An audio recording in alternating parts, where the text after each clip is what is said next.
Hello, friends. Happy holidays. I figured it was about time that I get back to talking about trauma and one of our trauma talks. So, from some of the earlier videos that I put out, we talked about trauma being too much, too fast coming at us and at our system that we can't integrate and process all the information that's coming. So, if we have an event that's traumatic, it's too much. It's like this overload of what's coming at us in our brain and our body and our mind, which are essentially all one and the same and yet different in how we can conceptualize those experiences.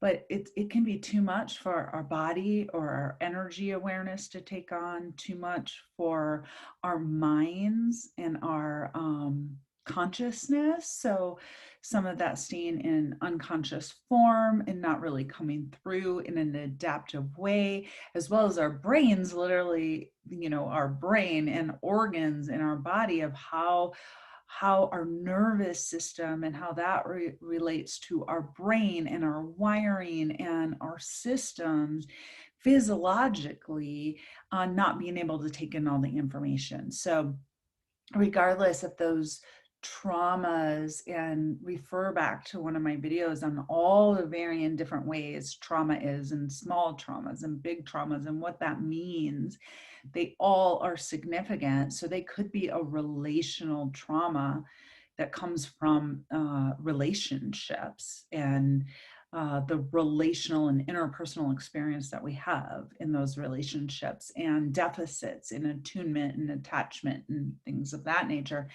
can also be and I really want to stress and or, because of course this can all be all at once as well, or it could be very separate, that it's a very specific interpersonal relationship trauma and or environmental traumas, right, that can happen.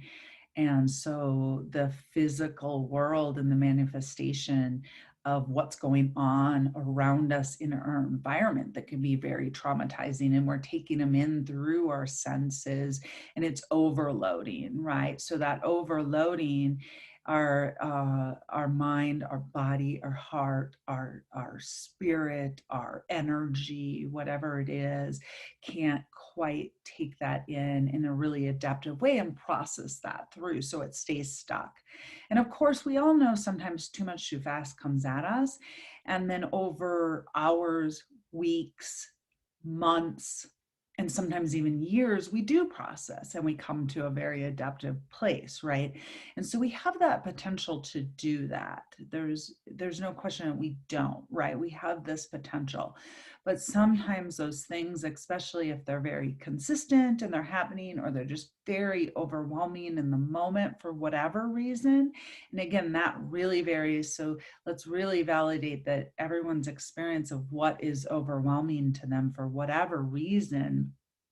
And sometimes it's the accumulation of other things that have happened.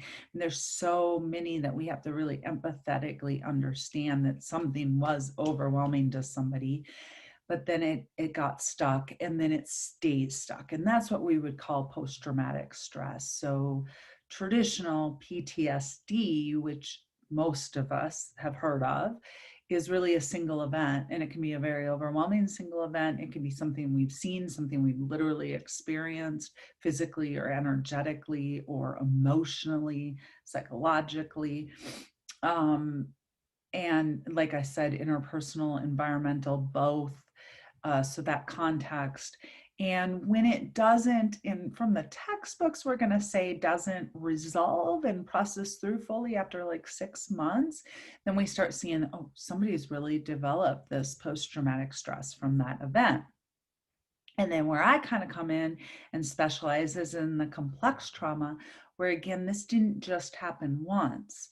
So regardless if it's microaggressions or micro misattunements in relationships, or really big significant events, abuse, disasters environmentally, again, it doesn't necessarily matter. They could be what we said, small, microaggressions that happen over and over and over, and consistency, or it could just be numerous, really, overwhelming from the sensory, environmental things that have happened ongoing. But the complexity isn't so much of the trauma being more complex as it is that there has been an accumulation of traumas. And sometimes they're very similar traumas that keep coming, right?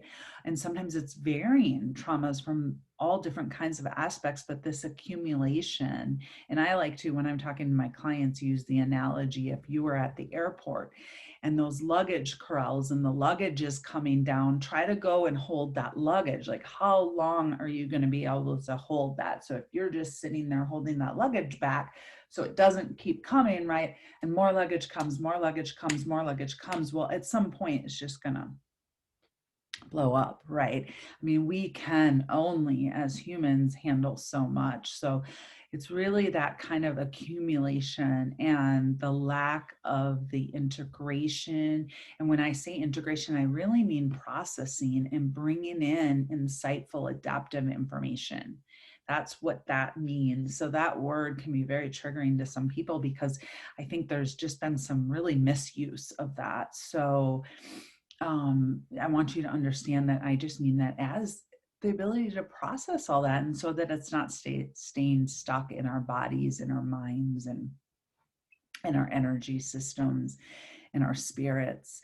And so one of the things that we look at, so when we say, what is dissociation? I mean, dissociation is basically we weren't able to fully process whatever has come.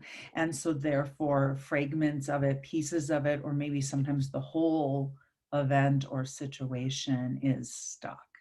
And it hasn't been processed in a way to bring some kind of resolution to us. And so, as simply as I can put it, too much, too fast, can't process through it all. So where does that leave us? It probably leaves us that there's very few people in the world that haven't had some traumas and taken some time to resolve their traumas. I mean, the world can be traumatizing, and it also can be beautiful and enlightening and loving. But there's no question that it can't be traumatizing. And being a human, we have all experienced some levels of trauma. Some of us have experienced more, and there's more accumulation. And then I really want to go back to one of my previous videos because it's so important to really understand is that it's not always just the trauma event. In fact, more often than not, the longer I do this and the more I'm with people, the trauma itself, the event itself, wasn't often as traumatizing or maybe equally traumatizing, because it certainly was in many situations, as it was to not have support, validation, understanding, empathy, communication, someone else there, the loneliness. Those pieces are just super, super important when we're acknowledging trauma. And for professionals, so if you're a professional working with somebody in whatever capacity and there's trauma there that this person is still working on or resolving or hasn't resolved or is completely dissociated, wherever they're at in that process, it's really important to understand that sometimes what we think was the most traumatizing part is not necessarily what was the most traumatizing part for that person. So holding that is really that empathetic space to just understand. And then also, you may not have the same experience as somebody else. And this is crucial point too. You may not. Maybe you've never been through a specific disaster like somebody has, in environmental disaster, or maybe you haven't been abused in the same way somebody else, or attacked, or maybe you haven't been in a relationship where there was as much disconnection, or whatever that case was, or you haven't seen something that was really, really hard to see and process at the same level as someone else. you don't have to know the exact experience. I mean, there can be something cathartic in that and healing. So don't get me wrong, like support groups, I wholeheartedly, understand why that can be a really healing thing is people who have been through a very similar, the same kind of situation. So very healing. But it's not necessary in order to be empathetic with somebody, in order to communicate from an intimate space. What's necessary is to understand what that would feel like. So if somebody feels left powerless in a situation, in my guess, most of us humans have felt powerless at some point in our life, and we can tap into what that must feel like. Or we've felt grief that, and maybe we were able to move through it, maybe we weren't, right? But we can understand what the feeling is, or what comes along with this, with grief. Or we can feel scared, right? So we tap into what the experience is, and that is crucial. Without that, you lose any connection when you're dealing with loved ones, yourself internally, and we'll talk about that more in future videos. But you lose the connection. And this is what's so important for people in healing, is to feel connected, to not feel completely alone, to build some level of compassion and be able to do that around what had happened, right? And trauma symptoms of trauma that we're experiencing, they come from something that happened to us, right? They don't just come out of the blue. And that's another thing to really validate people and understand, like, if they have unwanted symptoms and maybe their behaviors are even atrocious, and we can decide not to be around those behaviors, we can choose to have boundaries, but we can also have compassion for something happened that are creating something happened to that person or in that person's life to create those types of symptoms. And so holding that type of compassion, and if those behaviors really are, if they're abusive towards you or towards someone else, or they're really unhealthy, or they create a bad situation, then we can set boundaries. I mean, that's not, compassion isn't putting yourself in a bad situation for someone else. It's not enabling someone else's behaviors. It's understanding it's the behavior you don't like and that you need to set a boundary around. But the person, something happened and that created that, and that's compassion and empathy, and supporting that they do get support around that, right, in whatever way. Um, so those are just main points that I think I've kind of tapped into in some of the other videos, but they're really, really essential and important. So understanding that, also understanding how we can really deeply appreciate being human and how we work.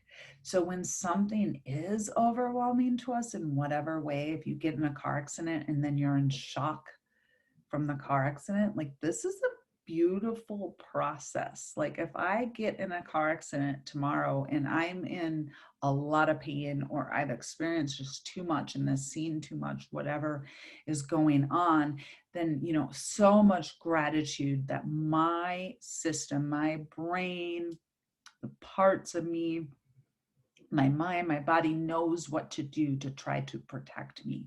And that might come off to me as feeling like I'm in shock, right? There's some level of dissociation to all this material and all this experience that has come at me. And so understanding, like, that, the appreciation towards that, like, that's amazing that our systems can do that to help us get through things that would otherwise not be possible to get through. So, and to get through them in a way that we can survive it, right? And so lots of appreciation for this.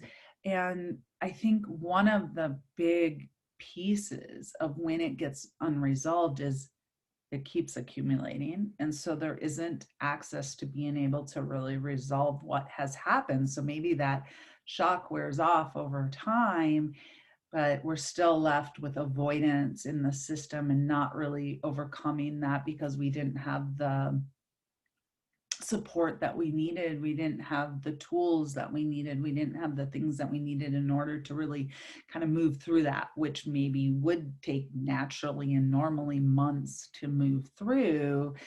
But then come out the other side feeling like, okay, I really, that ended, it's over now. There's no need to avoid any of that.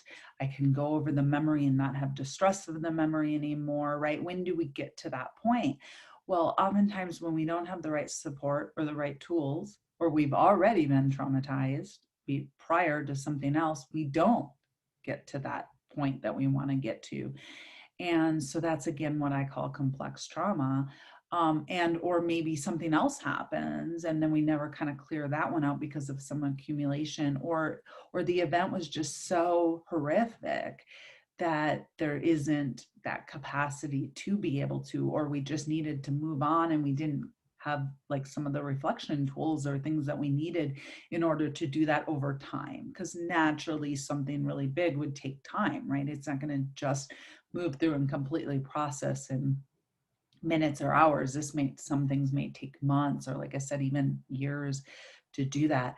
But obviously in these other circumstances, then that doesn't, and then another thing comes in and that doesn't. And so this accumulation creates a lot of what we would call mental health symptoms, right? And so, and then of course we also have biological things. So I think biologically, hereditarily, as well as epigenetically, based on maybe some of my ancestors and experiences, you know, I am susceptible to anxiety, and I am susceptible under extreme amounts of stress to become pretty obsessive compulsive.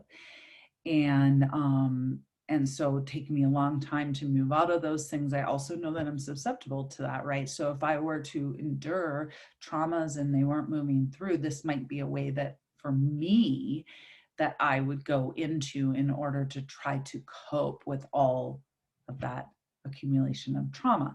And that can be different for people, right? And again, it's environmental and biological. So this model of trauma doesn't invalidate either. Like our environments, what we learn around us, what we see and model around us, and what we have access to will also be a part of our behaviors and our symptoms. So if we have symptoms and we're trying to reduce or avoid or escape those symptoms, we will go to what our environment is most likely, right? We will also have biological determinants that maybe put us into certain different types of ways that we might cope because of those biological, or even, like I said, generational epigenetics, things of that nature that can contribute to that. So those things become really crucial to get to know ourselves, get to know what our symptoms are, maybe without so much judging them, but realizing, hey, some things happened to me and this is how it plays out. This is, you know, my behaviors and my symptoms and the things, and bring in some of that realization can be a step in that, right? Because we're no longer than just completely dissociating it. Yeah, we might still have aspects that are dissociated, and that's fine. It's trauma is something that you work on in this titrated way where you just do a little nugget at a time, and that's how you actually end up reprocessing whatever was traumatic, so that you can reprocess it in a way that it can move through and heal and move out of our bodies and our minds and our energy and not stay stuck. So it is a process. And of course, the more that we've had, the more extreme it's had, the more challenging it is. I mean, we have to be real here. And yet it is possible. And so whether you're just a loved one, you're experiencing this, you're a healer, you're a human, you know, you're just a human in humanity, it's really important to understand these things and to support one another in these things. And like I said, if we have to set boundaries around certain behaviors and stuff, that's okay. But remember, it's the behavior. It's not necessarily the person. The person may be reacting in extreme ways due to what happened. And we don't necessarily have to keep ourselves around those extreme behaviors, especially if they are harmful to us. And, that would be a healthy approach, but that doesn't mean that we shame um, or I mean, really shame, right? Or just completely hate. Shame. Hate is a disgust, right?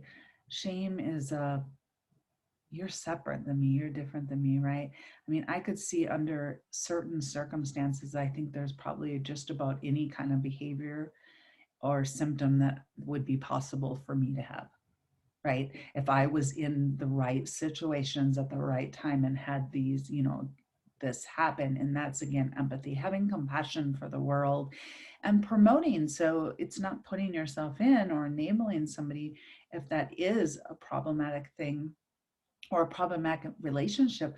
But why don't we as a world work on the things that support it? Let's support mental health. Let's support wellness initiatives. Let's support education. Let's support the things in this world that help our traumatized people to become and be able to move through there and heal from their traumas so that we don't have so much going on. And yet instead we move away from, we hate, we move away, we shame, we isolate it, and we actually perpetuate more problems.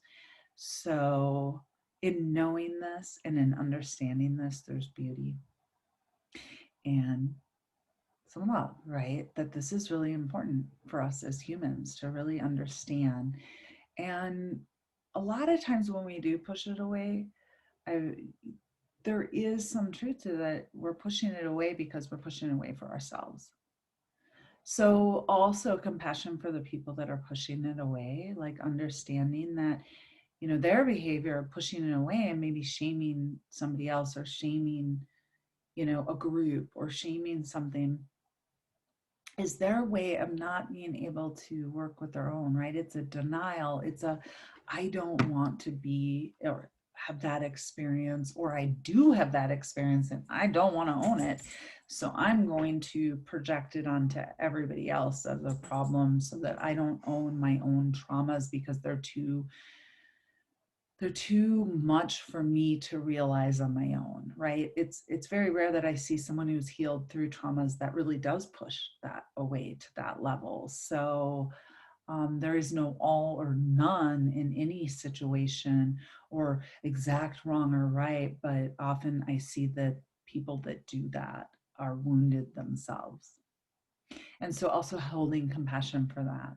And again, it doesn't mean that you can work in a really beneficial way somewhere else to let's start moving through these things. Let's start healing these things from both sides, right? And so, but just understanding that, because it's amazing when we can come from these places, how much we can actually drive change and not perpetuate the problems. And so this is so crucial for our world and to really understand this. And so I hope this video helps and gives you some more nuggets and really understanding around trauma and seeking out people that can hold that and be supportive and not necessarily enabling, but supportive and compassionate and empathetic is really, really important. And and this is where I think good healing can come in, and there's good in every type of profession or every type of healer. And then there's some that maybe don't understand and know how to really help. But when it comes to these things, promoting and allowing you, me, whoever it is, to start to be able to do that with yourself. Because it is parts of you that become wounded, or me that become wounded, or when we're traumatized, it is parts of us that become burdened and wounded. And this is true for every single human, right? All humans. And in that avoidance to avoid that trauma, we as humans, we start to avoid those parts of us that we don't like or that are holding burdens because we don't want to feel that. I mean, it makes sense, right? It makes sense from a compassionate place. It makes sense. I don't want to remember that. I don't want to feel that again. I don't ever want to go through that again. So our systems learn to push it away, just as if the world, like we can see how other people do this, but we do it with ourselves. And so at the deepest, deepest level, how can we be supported to start to turn towards those parts of ourselves and help them heal? And so as I hope I find more and more time to bring more of this to you and other people, so many beautiful people bringing this to the world, and you bringing this understanding to the world, to yourself, to others, is healing. And so whatever I can do to offer that, and just to understand that it's not easy. I wish it was easy. If it was easy, I wouldn't have a job, which would be okay, because that might mean that there's not as much trauma in this world. But I wouldn't have a job, right? And we wouldn't necessarily get stuck. But as humans, it is part of our life experience to have these things happen. And it's difficult to turn towards ourselves in that way, and turn towards the wounded parts of us, or to accept some of the things that have happened, to not be in denial, to not try to move away from that instinct to move away from pain, right? Of any kind of pain. And so if I could think of anything that's more beautiful in this world, it's really us helping each other and the world to be able to move towards, because it is in the moving towards, it is in the acceptance of, it is in the realization, and slowly, gently, not in a traumatizing way. Remember, too much is too much, right? In a gentle, beautiful way and process that we can bring healing. And this planet needs healing. Namaste.